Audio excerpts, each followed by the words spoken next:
बिस्मिल्लाहिर्रहमानिर्रहीम अस्सलाम वालेकुम। मैं हूं शहरिया मुजाहिद क्रिकेट शहंशाह और क्रिकेट वर्ल्ड कप 2023 के बाद दोबारा से अपनी वीडियो में हाजिर हूं।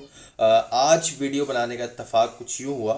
वैसे तो मेरा इरादा ये था कि जब फिफ्थ डे टेस्ट मैच का पाकिस्तान, जैसे कि आप सबकी नॉलेज में है कि पाकिस्तान इस वक्त ऑस्ट्रेलिया के दौरे पर है, जहाँ पे उसे तीन अहम टेस्ट मैचेस खेलने थे, जिसमें से मेरा इरादा ये था कि मंडे को फिफ्थ डे होगा तो उसके बाद मैच पे कुछ एनालिसिस मैं दे सकूं।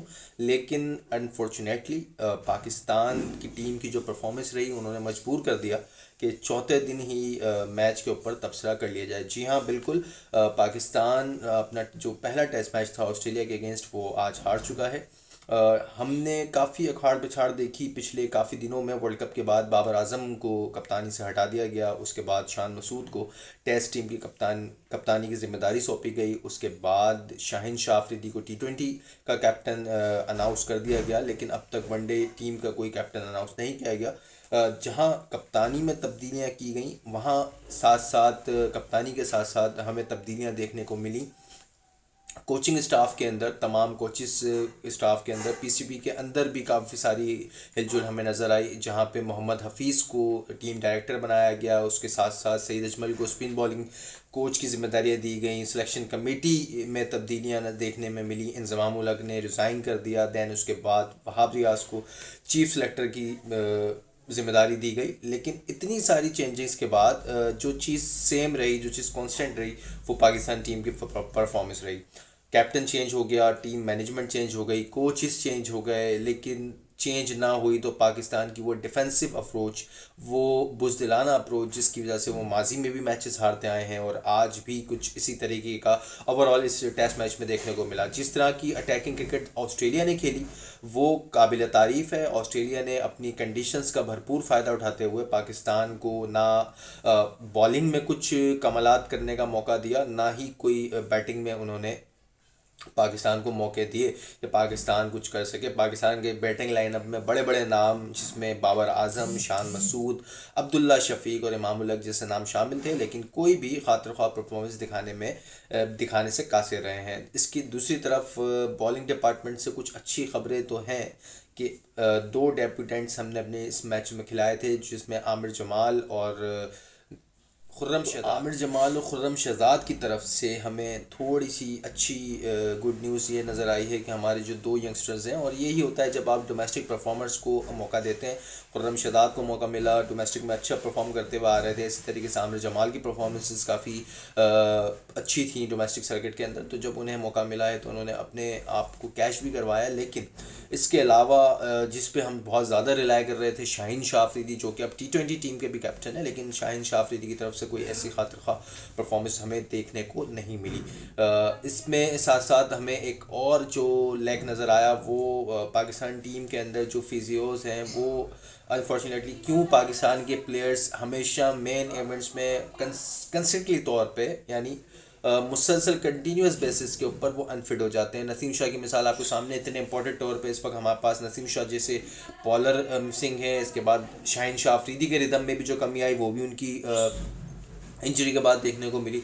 इसके बाद अब जब हम अपना एक ट्रम्प कार्ड जिसे कह रहे थे वर्ल्ड कप के अंदर, अबरार अहमद को हम इस टेस्ट सीरीज़ के लिए लेकर गए, लेकिन अनफॉर्चुनेटली वो भी अनफिट हो गए और वो पहले टेस्ट का हिस्सा नहीं बने। जहां नथल लाइन ने अपनी ऑफ स्पिन से काफ़ी सारे पाकिस्तानियों को तंग किया और विकेट्स ली, वहाँ पे हमारे पास सलमान अली आगा, एक part time off spin bowler के अलावा कोई ऐसा स्पिन ऑप्शन मौजूद नहीं था पहले टेस्ट के अंदर जो कि कोई खातिर ख्वाह परफॉर्मेंस दिखा सकता।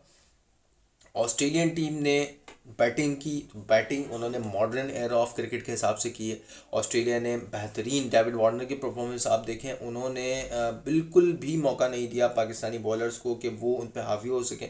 जिस तरह की एग्रेशन के साथ तमाम ऑस्ट्रेलियन टीम ने खेला है, जिसमें स्टीवन स्मिथ शामिल है, मार्नस लबुशेंगे शामिल है, मिचेल मार्श शामिल है, तो इन सब ने बड़े अच्छे तरीके से अपनी इनिंग्स को बिल्टअप किया और पाकिस्तान पर प्रेशर बनाए रखा। और पाकिस्तान से कम ओवर अगर मैं कहूँ तो शायद ऑस्ट्रेलिया ने पहली इनिंग में खेले थे, लेकिन उनका जो रन थे वो उन्होंने पाकिस्तान के मुकाबले में काफ़ी ज़्यादा बनाए हुए थे। लेकिन जब पाकिस्तान ने ही उतने ओवर खेले तो पाकिस्तान का स्कोर सिर्फ मुश्किल से बमुश्किल 200 रन पे पहुंचा था। जबकि ऑस्ट्रेलिया जो है वो 450 से ऊपर रन करके बैठा हुआ है। तो यही चीज़ें होती हैं कि जी हम अपनी टेस्ट मैच को, अपनी क्रिकेट को मॉडर्नाइज करने की तरफ जा ही नहीं रहे। हम अभी भी वो 90s के एरा का वो स्ट्राइक रेट लेके बैठे हैं कि जी टेस्ट मैचेस में हम 1.5 रन पर ओवर या 2 रन पर ओवर के स्ट्राइक रेट से जीत जाएंगे। लेकिन आजकल का जो टेस्ट मैच का स्ट्राइक रेट चल रहा है वो 4 से 5 रन पर ओवर का स्ट्राइक रेट है। अगर तो आप इस माइंडसेट से स्टेडियम में उतर रहे हैं कि जी हमने जीतना ही नहीं है, हमने ड्रॉ करना है, तो फिर तो वो स्ट्राइक रेट ठीक है। लेकिन अगर आप मैदान में उतरते हैं जीत का नज़रिया लेके कि जी हमने ग्राउंड के अंदर जीत हासिल करनी है, तो उसके लिए आपको अपनी अप्रोच को थोड़ा सा मॉडर्न क्रिकेट के हिसाब से एडजस्टमेंट करनी पड़ेगी। नहीं तो इसी तरीके से बुरी शिकस्त आपको होती रहेगी। और एक लम्हे जब ऑस्ट्रेलिया ने डिक्लेयर कर दी इनिंग, दूसरी इनिंग के बाद, एक तो अच्छी बात यह कि उन्होंने फॉलो ऑन नहीं किया। अगर वो फॉलो ऑन करते तो शायद हमें एक इनिंग से शिकस्त हो सकती थी। लेकिन उसके बाद जब ऑस्ट्रेलिया ने 450 रन का टारगेट देके इनिंग्स को डिक्लेयर किया, तो उस वक्त भी मैं ये उम्मीद लगाए बैठा था कि हमने बॉलर्स तो कम खिलाए, बैटिंग लाइन हमारी इतनी बड़ी है तो शायद कोई मिरेकल हो जाए। आज अगर दिन के अख्ताम तक अगर हमारी टीम कोई 100-200 रन बना ले, तो लास्ट डे के ऊपर 250-300 रन बनाना कोई ज़्यादा मुश्किल नहीं है अगर पाकिस्तानी टीम चाहे।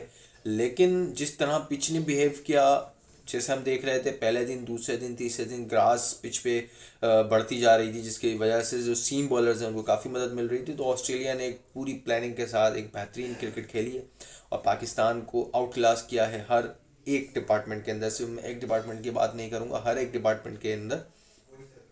तो ओवरऑल पाकिस्तानी बैटिंग लाइन से ख़ास तौर पे मैं बहुत ज़्यादा डिसअपॉइंट हुआ हूँ इस बार, क्योंकि बॉलर्स तो चले 2 डेब्यूटेंट थे, उसके अलावा कोई इससे ख़ास बॉलर्स नहीं थे। शाहीन शाह अफरीदी से काफ़ी डिसअपॉइंटमेंट हुई, उन्होंने इस कंडीशंस के ऊपर विकेट्स ना उनको मिल पाना ये एक बहुत बड़ा अलमिया है और बहुत परेशानी की बात है पाकिस्तान के लिए।